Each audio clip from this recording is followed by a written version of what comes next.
ಯಾಕೆ ದೆವ್ವಗಳ ಬಗ್ಗೆ ನಂಬಿಕೆ ಇಲ್ವಾ ನಿಮಗೆ? ದೆವ್ವನ ನಂಬಿಕೆನಾ? ಇವತ್ತಿನವರೆಗೂ ನಾನು ನೋಡಿಲ್ಲ. ನಾನು ನೋಡ್ದಿರೋ ವಿಷಯ ನಾನು ನಂಬಲ್ಲ. ನಾವು ನೋಡಿಲ್ಲ ಅಂದ ಮಾತ್ರಕ್ಕೆ ಆ ಥರ ಒಂದು ವಿಷಯ ಭೂಮಿ ಮೇಲೆ ಇಲ್ಲ ಅನ್ಕೋಬಾರ್ದು.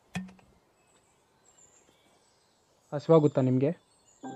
ಯಾಕೆ ನಾ ಮನುಷ್ಯ ಅಲ್ವಾ? ಆಗುತ್ತೆ. ಸದ್ಯಕ್ಕೆ ಆಗ್ತಿಲ್ಲ ಅನ್ಕೊಳ್ಳಿ. ಮತ್ತೆ ನೋಡಿದ್ರೆ ಯಾವಾಗಾದರೂ ಹಸಿವಿನ? ಹ್ಞೂ ಹಾಗಾದರೆ ಈಗ ನೀವೇ ಹೇಳಿ, ನೀವು ನೋಡಿಲ್ಲ ಅಂದ ಮಾತ್ರಕ್ಕೆ ಈ ಪ್ರಪಂಚದಲ್ಲಿ ಹಸಿವೆ ಇಲ್ವಾ?